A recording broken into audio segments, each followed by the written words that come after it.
नमस्कार, केडीजी क्लास में आपका स्वागत है। आज हमारे बीच में बेंगलोर से कोको कोला कंपनी में बहुत अच्छी पोजीशन पे मार्केटिंग में हैं चार्ली किशोर, जिन्होंने बीटेक करने के बाद एमबीए किया और आज बहुत अच्छी पोजीशन पे है। मैं चाहता हूं कि आप अपने अनुभव से स्टूडेंट्स को बताएं कि बीटेक करने के बाद एमबीए से क्या फ़ायदा ले सकते हैं वो बच्चे।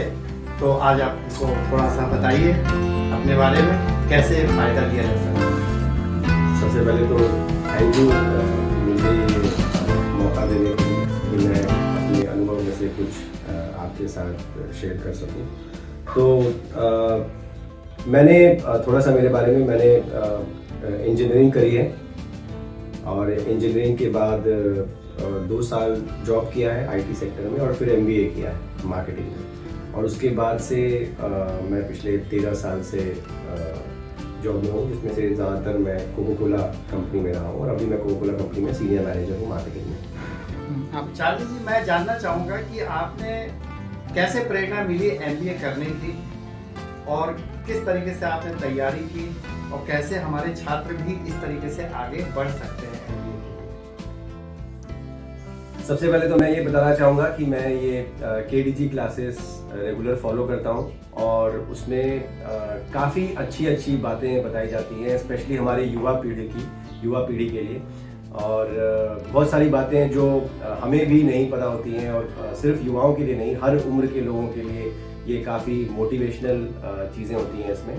तो अगर कुछ लोग इनको फॉलो नहीं कर रहे हैं इस चैनल को, तो प्लीज़ फॉलो करें, क्योंकि ये आप किसी भी क्षेत्र में हो, ये आपके लिए बहुत ही ज़्यादा हेल्पफुल रहेगा।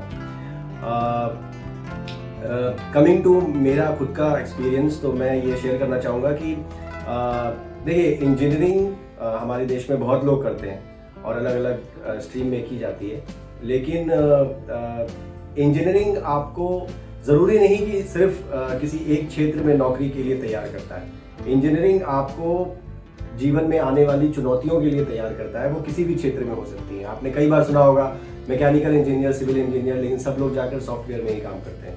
तो इंजीनियरिंग एक 4 साल की एक तैयारी है जो आने वाली कई चुनौतियों और आने वाली कई चैलेंजेस के लिए आपको ज़्यादा बेटर प्रिपेयर कर सकती है। मैंने भी इसीलिए इंजीनियरिंग करी थी। और आपने एमबीए मार्केटिंग से किया है ना? जी।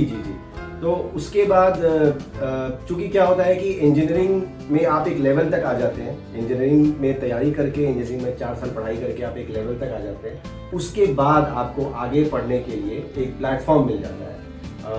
कुछ लोग इंजीनियरिंग के तुरंत बाद एमबीए करते हैं, कुछ लोग इंजीनियरिंग के बाद 1-2 साल जॉब करने के बाद एमबीए करते हैं, जिसको जैसा सूट करता है। लेकिन मेरा ये कहना है कि इंजीनियरिंग करने से आपके रिज्यूमे में एक क्रेडिबिलिटी भी आ जाती है कि आपने इंजीनियरिंग किया है, 4 साल तैयारी की है। उसके बाद एमबीए करने से ये फ़ायदा होता है कि एमबीए करने के बाद आपकी अपॉर्चुनिटीज़ और बढ़ जाती है। चाहे आप एमबीए मार्केटिंग से कर रहे हो, चाहे आप एचआर से कर रहे हो, चाहे आप आईटी या सिस्टम या ऑपरेशन से या फाइनेंस से कर रहे हो। हमारे देश में एक ग्रोइंग इकोनॉमी है। हमारे देश में बाकी कई देशों से, वेस्टर्न कंट्रीज़ के मुकाबले हमारे देश की इकोनॉमी बहुत अच्छी चल रही है, इंडस्ट्रीज़ बढ़ रही हैं, नई कंपनियां आ रही हैं, नई ब्रांड्स आ रहे हैं। इन सब को चलाने के लिए, इन सब बिजनेस को चलाने के लिए एमबीए का होना काफ़ी फ़ायदेमंद है। जी, इंजीनियरिंग के बाद मैंने 2 साल जॉब किया, लेकिन वो 2 साल जॉब करने के साथ साथ भी मैंने एमबीए की तैयारी जारी रखी। एमबीए क्यों करना था?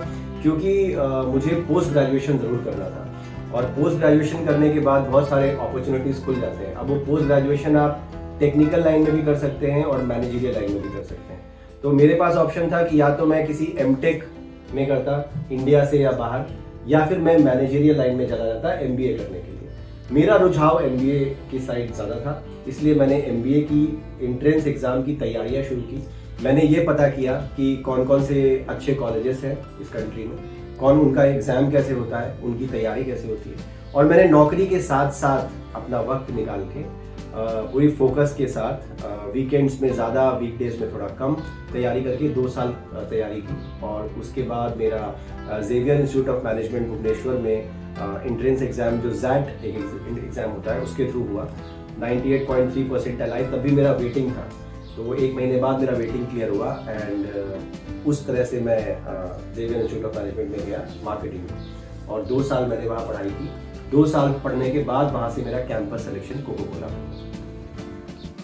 तो चार्ली जी, मैं चाहूँगा कि अब हमारे छात्रों को कोई ऐसी टिप्स दें जो उनको बहुत आगे चल के फायदे दे, और मैं धन्यवाद भी देना चाहूँगा आपको कि आप हमारे बीच में आए। Thank you. मेरी तरफ से बस एक छोटी सी ये टिप है कि इस तरह के जीवन में आगे बढ़ने के लिए, चुनौतियों का सामना करने के लिए आपको हार्ड वर्क तो करना ही है, परिश्रम तो करना ही है, और दूसरा फोकस रखना है। और फोकस के लिए आपकी 2 चीज़ें बहुत ज़रूरी है। आपकी मेंटल हेल्थ बहुत अच्छी होनी चाहिए और आपकी फिजिकल हेल्थ बहुत अच्छी होनी चाहिए। एंड आई थिंक इन दोनों को अच्छा करने में जो कंटेंट है, जो आपको इंफॉर्मेशन चाहिए, वो सारा KDG क्लासेस में है।